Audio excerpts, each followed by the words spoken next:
Nós estávamos falando algo que não agrada e você não vai gostar, então a gente já parou. Isso não é o Alex, é Deus. Glória a Deus, aleluia. Quando você está num lugar e você sente a presença de Deus, você lembra a diferença. Você quer ser diferente? Diga amém se você quer ser diferente. Amém, glória a Deus. Porque eu quero ser diferente. Às vezes, para eu chegar na perfeição que o Luciano tanto diz, não é impossível. Jesus fala na palavra que não é impossível. Basta nós querermos.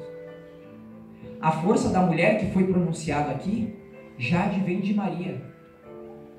Que muitas mulheres hoje estão grávidas e tem que trabalhar, meu Deus.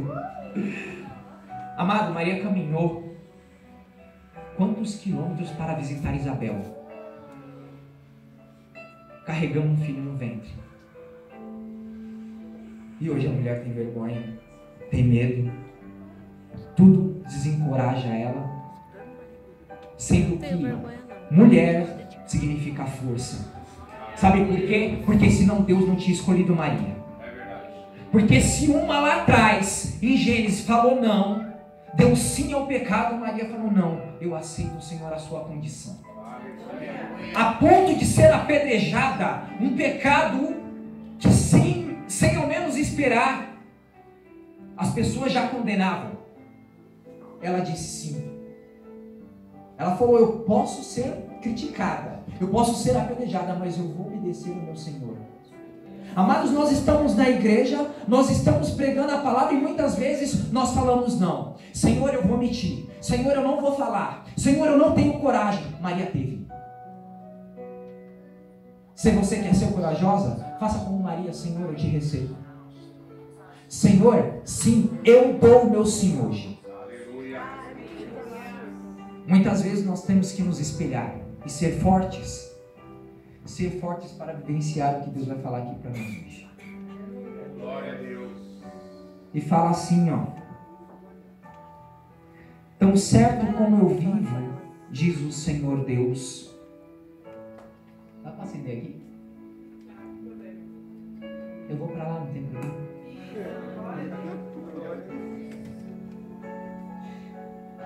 Voltando, versículo 3. Tão certo como eu vivo, diz o Senhor Deus, nunca mais se citará este provérbio em Israel. Todas as vidas são minhas, tanto o pai como o filho. Aquele que pecar é quem morrerá. Se o homem for justo e agir em retidão e justiça, e não comer sacrifícios nos montes, nem levantar os olhos para ídolos da casa de Israel, nem contaminar-se a mulher do próximo, nem se chegar à mulher durante a menstruação. Não oprimir ninguém, mas devolver o penhor ao devedor, e não roubar, mas repartir o pão com o faminto, e vestir o que não tem roupas. Não emprestar ao justo e nem receber mais do que emprestou, e desviar-se da injustiça e fizer verdadeira justiça entre os homens, andando nos meus estatutos e respeitando as minhas normas, para agir de acordo com a verdade, este é justo, certamente viverá, diz o Senhor Deus. Se ele gerar um filho que se tornar ladrão, que se derrame sangue, que faça ao seu irmão qualquer uma dessas coisas, e que não cumpra nenhum dos seus deveres, mas coma sacrifício nos montes e contamine a mulher do próximo, oprima o pobre e necessitado, pratica roubo, não devolva o penhor, levanta os olhos para os ídolos e cometa abominação. Empreste a juros e receba mais do que emprestou. Por acaso ele viverá? Não viverá. certamente morrerá por todas essas abominações que praticou, será culpado por toda a sua vida. Também, se este por sua vez gerar um filho, que se veja todos os pecados que seu pai fez, terna e não cometa coisas semelhantes. Amados, Deus ele nos fala de algo, de um pecado. Deus aqui ele quer nos relatar sobre um pecado, mas eu vou voltar um pouquinho atrás. Os últimos versículos que eu acabei de ler, aqui vai nos ressaltar quando ele nos diz que Deus, ele vê aquele que nascerá. Um filho. Se um filho vir a se tornar um ladrão, se uma pessoa já tem o costume de roubar, de matar, de fazer todas essas atrocidades que Deus ali nos pronunciou, de cobiçar, de adulterar, até mesmo de se aproximar de uma mulher na sua menstruação, o que é um pecado. Deus ele nos fala que o filho desta pessoa provavelmente morrerá. Mas o interessante é que no versículo 3, onde nós começamos, Deus falou assim que não se ouvirá mais isso em Israel. Por que isso, Alex?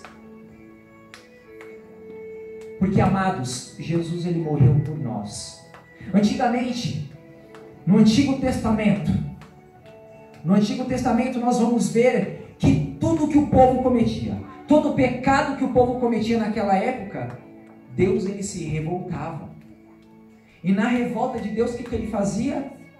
Ele provava este povo com coisas absurdas muitas vezes. E Deus tanto se entristecia com as pessoas roubando, matando, adulterando.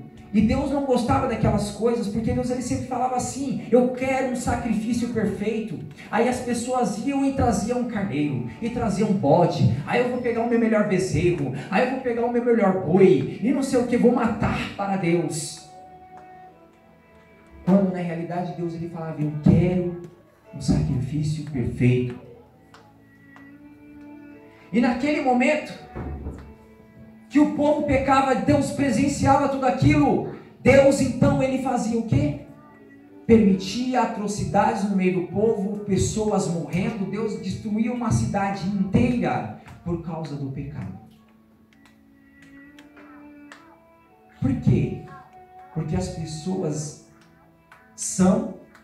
eram e permanecem gratas a Deus. Já prestou atenção que nada está bom para nós? Ah, mas eu não sou assim. Pensa bem, eu sou. Nada está bom. Sempre falta algo. Sempre Deus ele erra em uma coisinha. Senhor, por que isso comigo?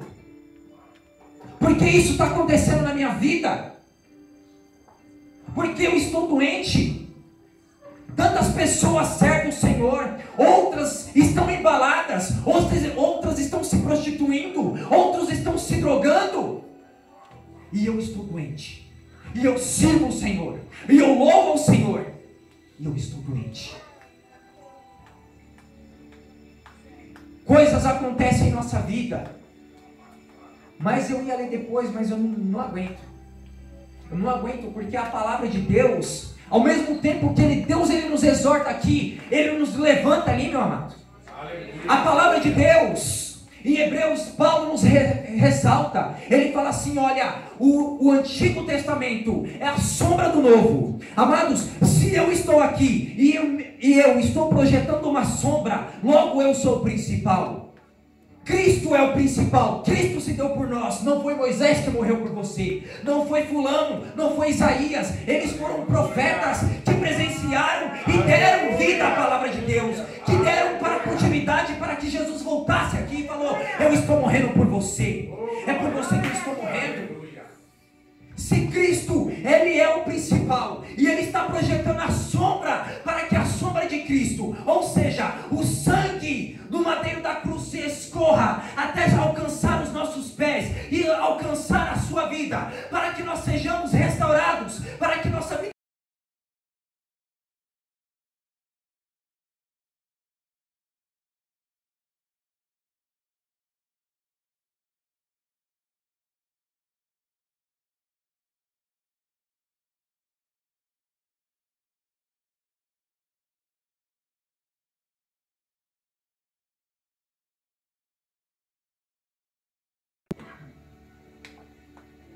se desvie do erro. Não receba juros, nem mais do que emprestou. Que respeite as minhas normas e ande nos meus estatutos. Esse não morrerá por causa do pecado de seu pai, certamente viverá. Amados, aquele filho muitas vezes ele pega o pai como exemplo. Se o meu pai, ele foi um trabalhador nato, eu vou ser um trabalhador nato. Mas se o meu pai, ele fuma, ele bebe, ele se droga, se minha mãe usa droga, se meu pai usa droga, se meu pai rouba e mata, o filho também o fará. Eu quero aqui em nome de Jesus, mediante esta palavra, levanta sua mão direita. Você vai falar: Senhor, eu repreendo toda a heredidade na minha, tudo aquilo que vem de herança. Repreenda em nome do Senhor Jesus. Do passado da minha vida. Tudo aquilo que é herança que vem do mal está repreendido na sua vida. Repreende da minha vida. Eu creio, Jesus. Receba. Recebo. Você sabe por quê?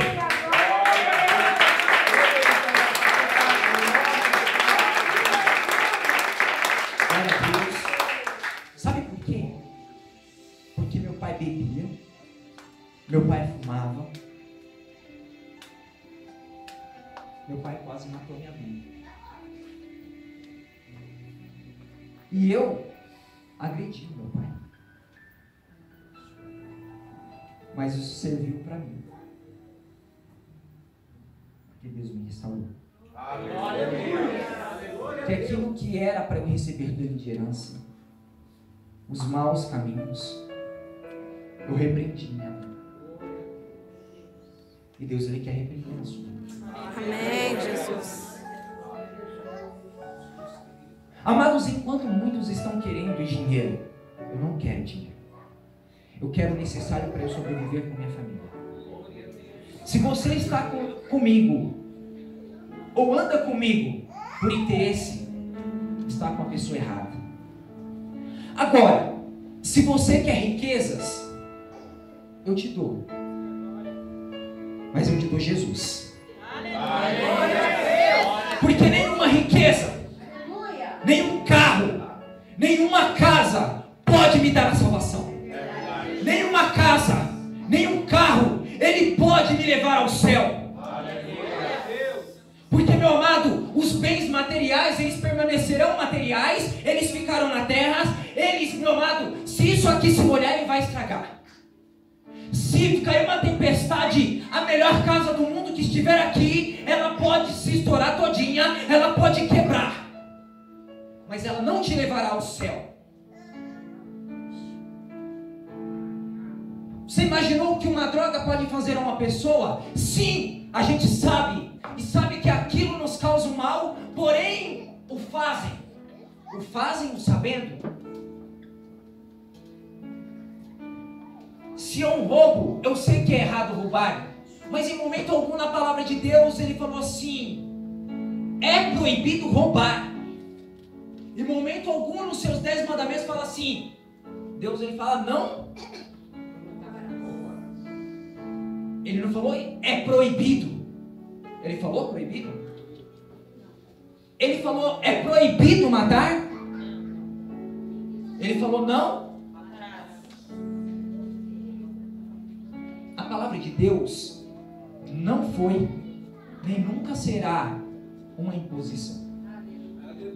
A palavra de Deus, ela é uma orientação. Deus, ele nos fala, mas você segue o caminho certo ou errado se você... Se eu estou indo para o caminho certo, por que eu vou me desviar? Sabe por quê? Porque fala assim: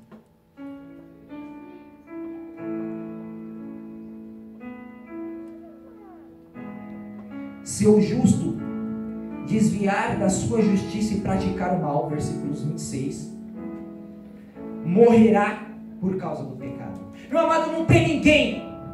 Não adianta padre, pastor, evangelista, não interessa quem seja. Se eu estou aqui pregando a palavra hoje e salvei 300 mil vidas e não sei o que, e o milagre acontece, a obra de Deus acontece, meu amado, se eu pecar amanhã, se eu voltar as costas para Deus, sabendo que aquilo é errado, já diz a palavra de Deus: conhecereis a verdade e a verdade vos libertará. Glória a Deus que você conhece.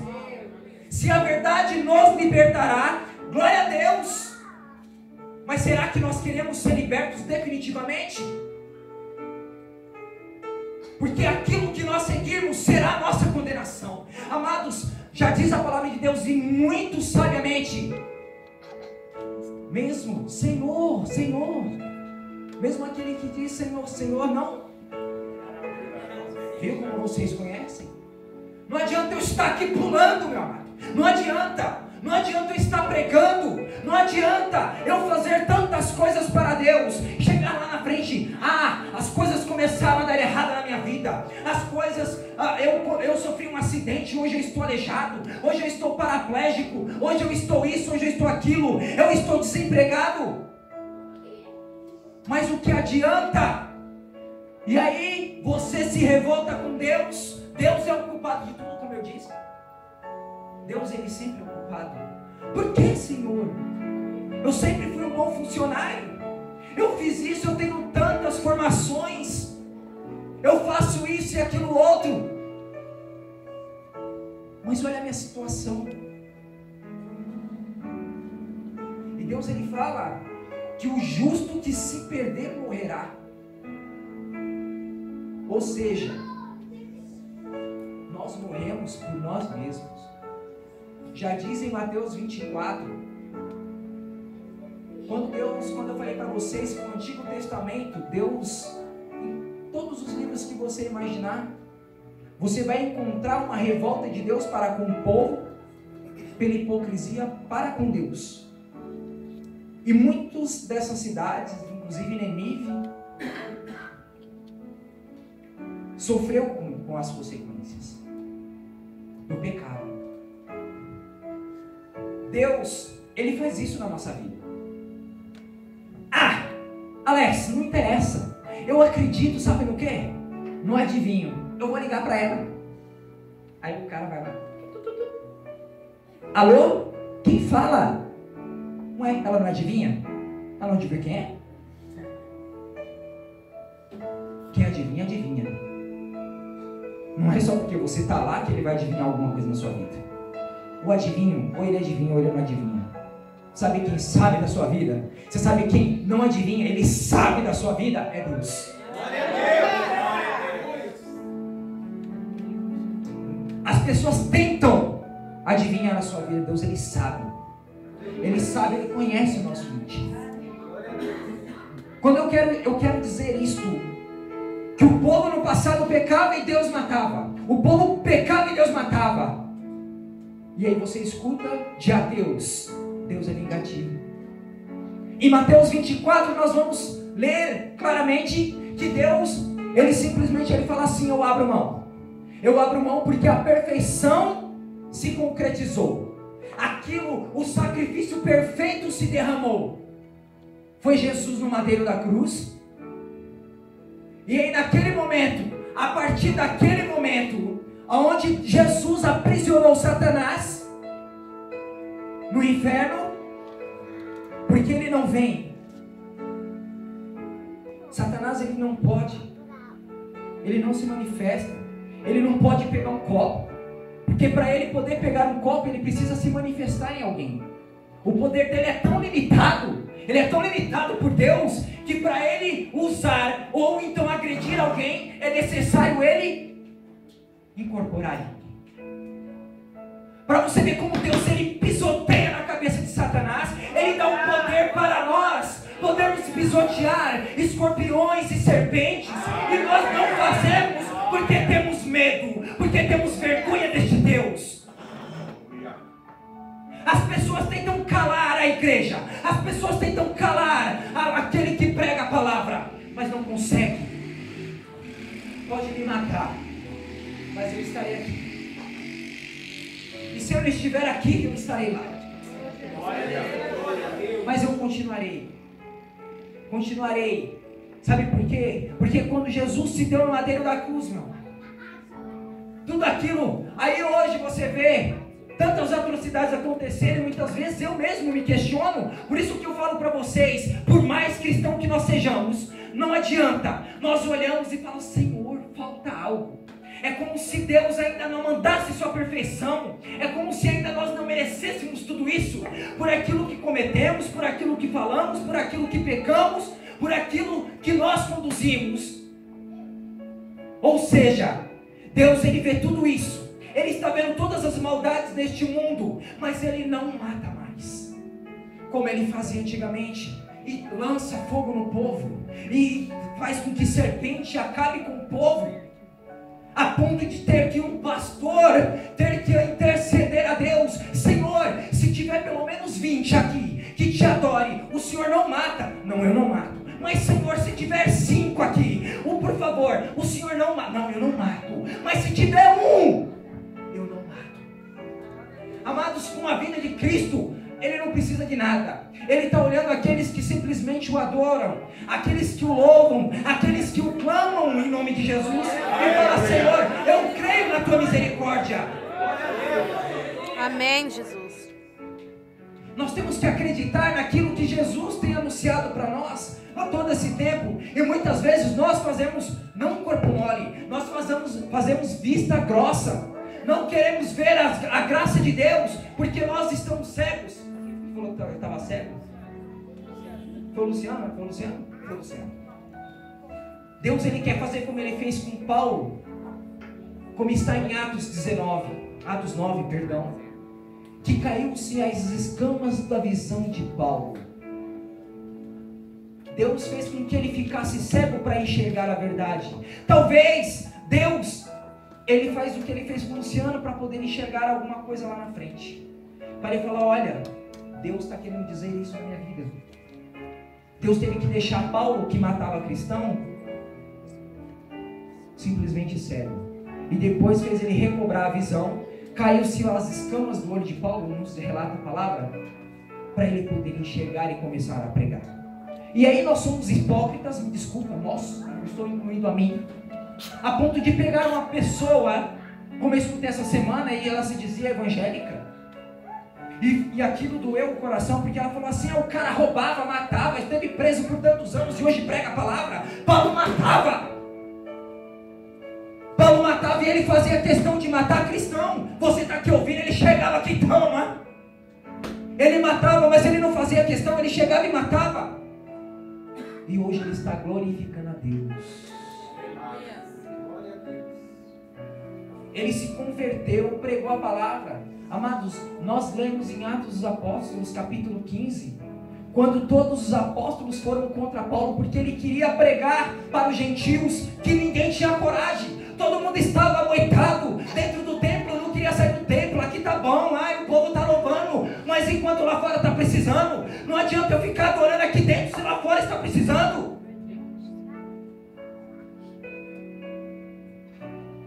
E aquelas pessoas começaram a criticar Paulo. E Pedro, ele tinha a chave. A chave foi dada para Pedro. Pedro, ele tinha toda a autoridade da igreja. E naquele momento ele falou assim: olha, mesmo que vocês digam não, Paulo, você tem a bênção, você tem autoridade para ir. Deus, ele está dizendo: você que está aí ouvindo essa palavra, escuta. Escuta. Você tem autoridade para ir. Ninguém vai te calar. Ninguém vai te calar. Glória a Deus. Olha que engraçado esse versículo. Mas, 24, estou voltando. Desviando-se o justo da sua justiça e praticando o mal, fazendo tudo conforme todas as abominações do ímpio. Faz, por um acaso viverá. Contudo, por considerar todas as transgressões que cometeu e por se desviar delas, certamente viverá e não morrerá. Ele fala isso do ímpio. Por isso que eu falo, não adianta. Não adianta eu chegar aqui e pregar uma palavra, amanhã eu pecar. Eu vou estar sendo contra Deus. Eu vou estar sendo contraditório. Porém, se uma pessoa que matou e roubou, no último dia, meu amado, ele se arrepender, ele vai para o céu e você perde a bênção. E qual é o certo? Ai, Alex, eu tenho que fazer de tudo. Sim, nós temos que fazer de tudo para converter aqueles que estão lá roubando, que estão matando, que estão se drogando, que estão fazendo atrocidades lá fora. Tentar converter e nós não se perder, porque é mais fácil o cristão se perder, deixar levar-se pelo mundo, do que simplesmente do mundo aproximar-nos de Deus.